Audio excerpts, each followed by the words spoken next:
Hey everybody, Asher here, back with more Hearthstone, where it is Face Shaman Day, or at least super hyper aggressive Shaman Day. It's not 100% to the face, but it's about 99.5%. Now there were some tools that Face Shaman lost previously, especially Crackle in the transition to Standard.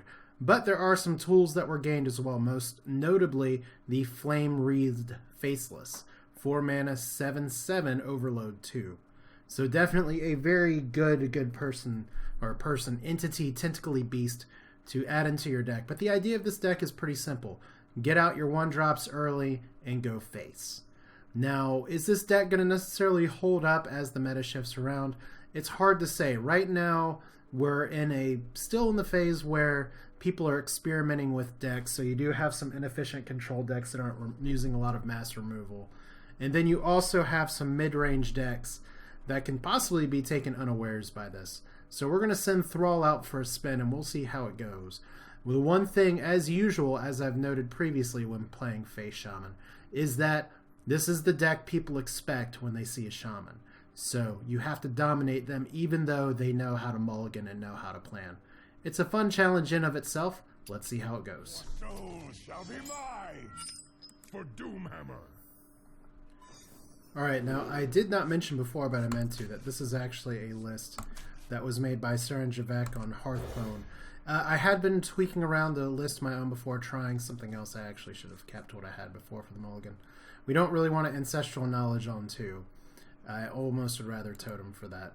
But the thing is that this is a deck that was pulled from Hearthstone. It actually ended up being very similar to a deck I had originally made before kind of ditching it for something else to try and experiment.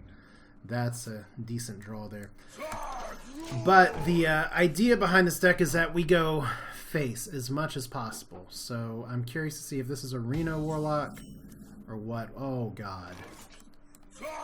Double Tunnel Trog. And is the Warlock going to be able to get it? He does have coins, so there's some plays he can make. But if we can stick both of these and get a Feral Spirit, oh god. Okay, so it might be Handlock, which would surprise me a little bit. It could be a Zoo that has no draw. This is going to get nasty in a hurry, isn't it? Alright, everybody to the face. So he's tapped 4 health away already. Excuse me, he's tapped 2 health away. Guess the question now is it going to be Hellfire time in a minute? There we go. No, Twilight Drake time. So no Hellfire. That was a good dodge. Alright, and all we're going to do here is... we're not going to try and control the board. We're just going to go face as hard as possible. And this is what we call getting the nuts. He used coins, so he's 2 turns off of Reno. There's no heal bot. There's your Hellfire.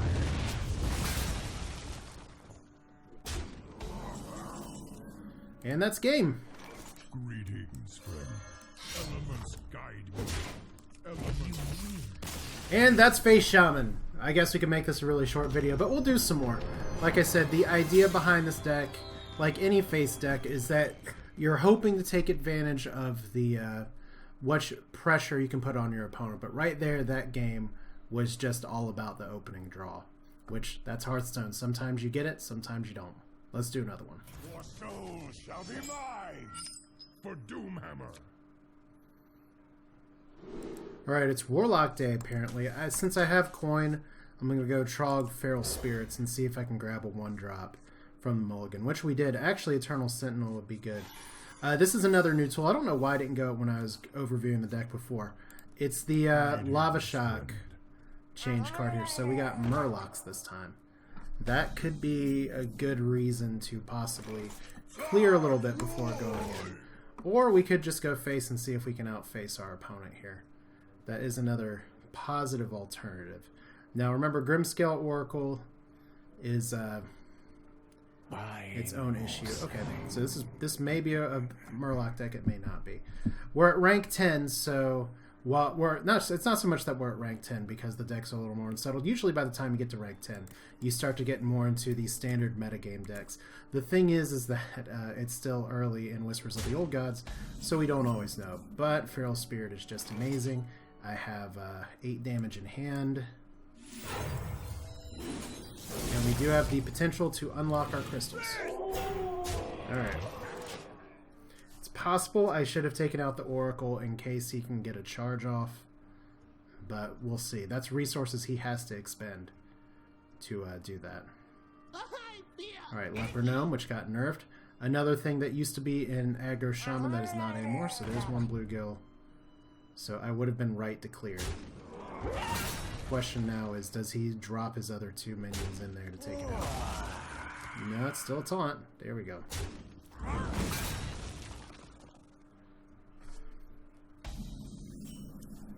Alright, so second Feral Spirit. That's going to be a wee bit ridiculous.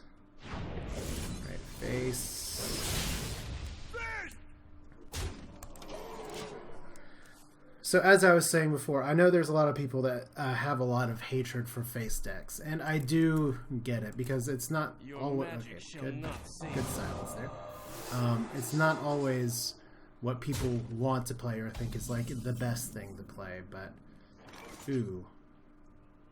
Okay, we have 3 mana. That's not locked for some reason. Oh, let's do this. And this time I will control just a touch. Will that 1 mana make a difference later? I don't know. But I do have the potential to play certain things. I'm glad I used the silence on that. Dropping these saves me a little bit. So he's still getting his Murlocs out. War Leader is a little scary.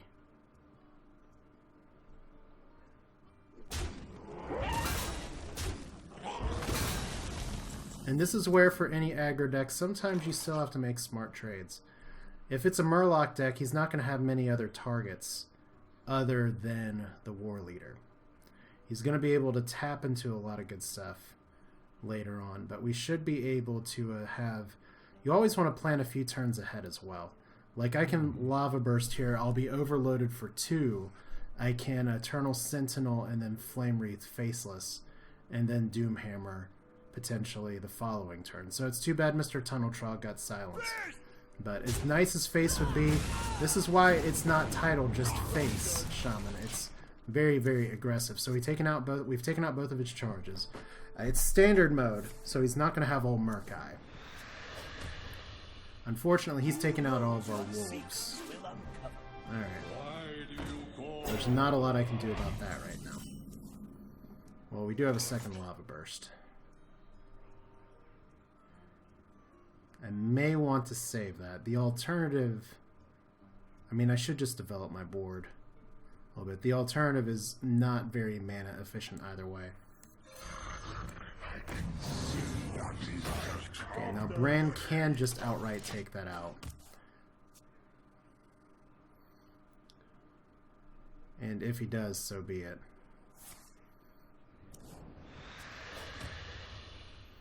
But the goal is to play Doomhammer next turn. I'm ahead on the life gain. He continues to tap into stuff. Okay. Alright. So now we're going for a face race, I guess.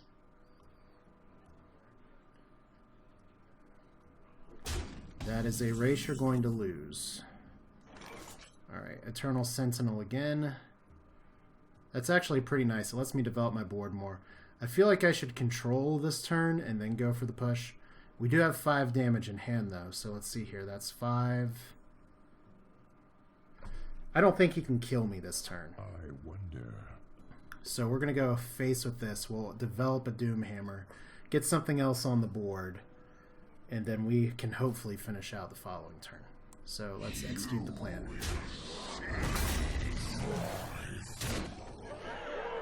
9. And this is where these things are so nice. This is my free-to-play EU account, but I've had a really long time to develop some dust here. So is there a big difference between 9 and 7? Not really. But I do not want anything that can grow and potentially take out my board. Alright, we do have Lava Burst. We got a board. Tide Hunter, good.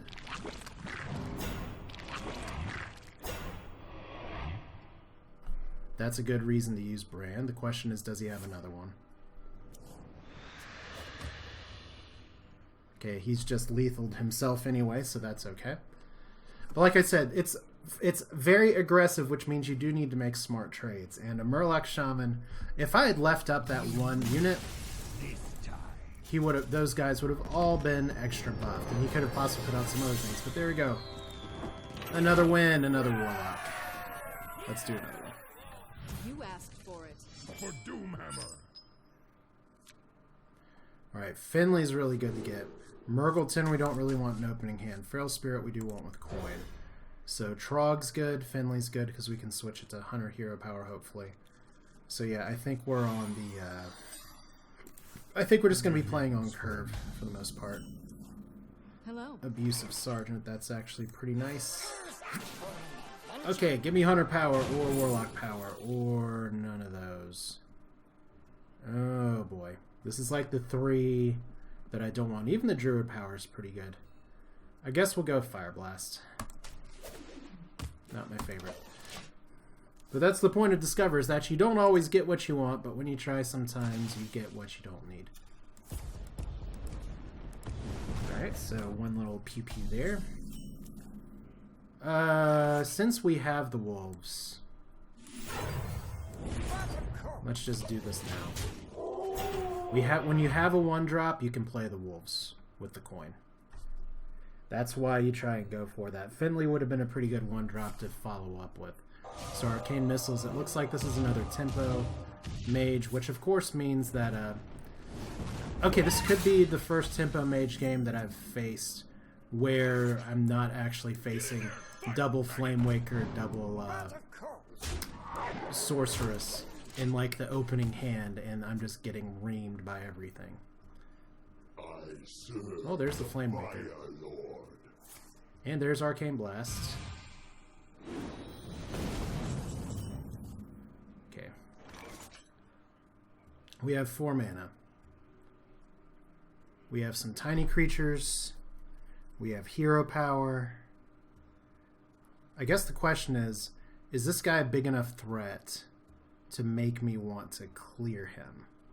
Because he can potentially take all these guys out, or do I value the face damage more? I think I'm going to value the face damage more right now, with the caveat that, well, you know what? Let's just take him out. Flamewaker's a very snowbally card. And we're ahead on board at turn 5. And those tiny minions, there's a lot of ways that he can be taken out. Alright, good. Something good. Slam's good. Slam is very, very good. So now we can definitely unlock our crystals yet again. Hello, this Sentinel is so good. This Sentinel is so good. Okay, not controlling now, it's just all face all the time. Now Slam is for minions. We could Slam Earth Shock. I do like running 1 Earth Shock on this just because there's no silences really to speak of, but we already have a pretty good here. Notice how I'm not having to use my hero power either. Now we are just about the Flame Strike turn. So I've got to ask myself, do we have the lethal now? That's 10. So it's here 10, 15, 16.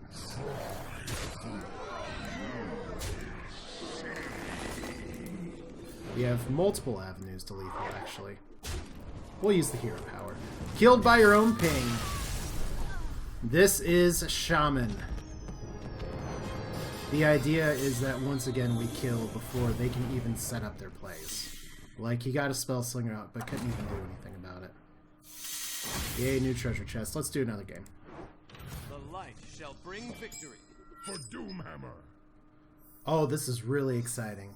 I'm very happy I'm facing Priest. There's not a lot of Priest on ladder right now, and at least when I play Priest, I stomp all over Shaman here. So I'm hoping that this can be a game where I can get out fast enough, but we can hopefully see somebody make the counterplay as well. Is someone injured? Alright, so this will be one time where we control before we go face, because right now this play pretty much sets up, oh, we'll put out a heal. And while Totem Golem is good and puts us on curve, I think developing the board with the abusive is a little bit stronger here. even though it lets us float 1 mana. I fight. I'm going to hold on to this a little bit. I don't want the priest to get into the card draw engine. We don't have, because we're in standard, we don't have to worry about a turn 3 Valence Chosen or something. But even a Power Word Shield or some other stuff would be really annoying. Alright, what you got for me? So it's Cthulhu Priest. Your deck betrays you. Alright. We are going to go ahead and just... Now, we're not going to have too many other turn 3 plays here. I hate floating 1 mana all this time, so we'll control here. Lightning Bolt face. Get this game started.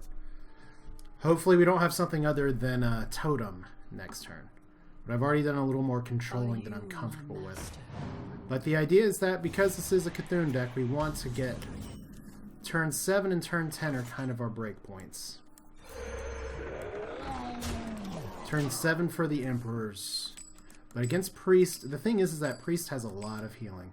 So we're going to need to burst down the turn. Alright, that's exciting. Now, he didn't death the Totem Golem. That is very useful information. Alright, next question then. I guess there is no question, we'll just do this. Make him clean up the board, make him deal with it. We really want to get some plays out, because turn 5 he can start healing himself pretty hard with the Darkshire Alchemist. Alright, so there's a good trade. I feast upon. There we go. So if you want to take out our friendly if you want to take out friendly Shaman here, oh, that's good. That's good. Play Priest. It's going to make things a lot more interesting here in a second. These there's a lot of anti-aggro cards. You just have to survive long enough to make it in there. And this is still a 6/5. This actually challenges the Flame Wreathed Faceless really well. I'm going to be very surprised if he just outright kills this into it. Oh, using the Tentacles butt? Oh, Powered Shield. There we go.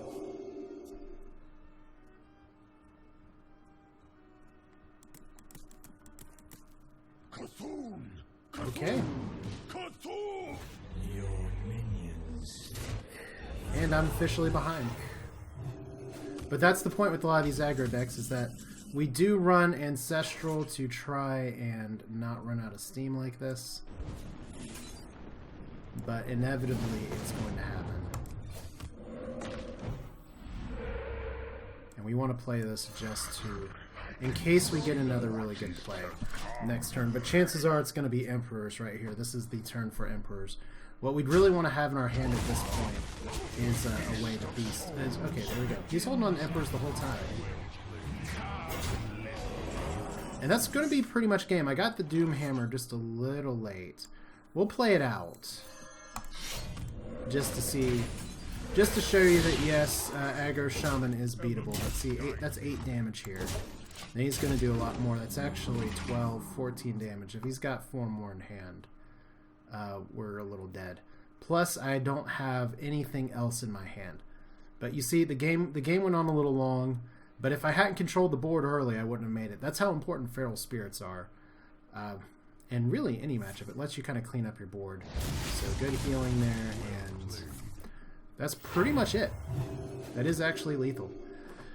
So see, it's not the overpowers to overpowers deck, but it is a good opportunistic deck that does allow you to take on a lot of challenges. So let's just go ahead and run this in this.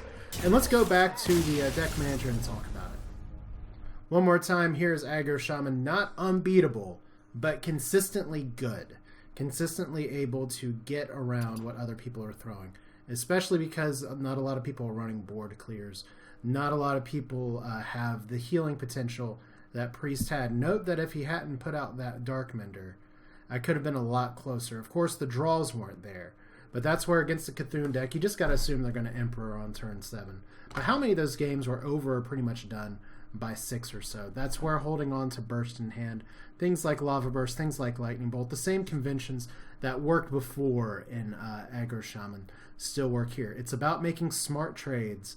It's about going face as much as possible and then finishing out the game. So it's not a deck that 100% plays itself, but it is a very effective deck in the current metagame. So by all means, I recommend it, especially since I'll be playing Priest on ladder, and I'll be happy to see you there. So thanks for watching. This is Asher. We'll be live streaming again soon. I have fixed the Twitch issue. Thank you to the viewers who watch stream and help me kink out the bugs there. But we'll be doing another Hearthstone stream in the near future. But for now, let's go ahead and say bye-bye, Mary Sue. Thrall, we barely knew you. Take care.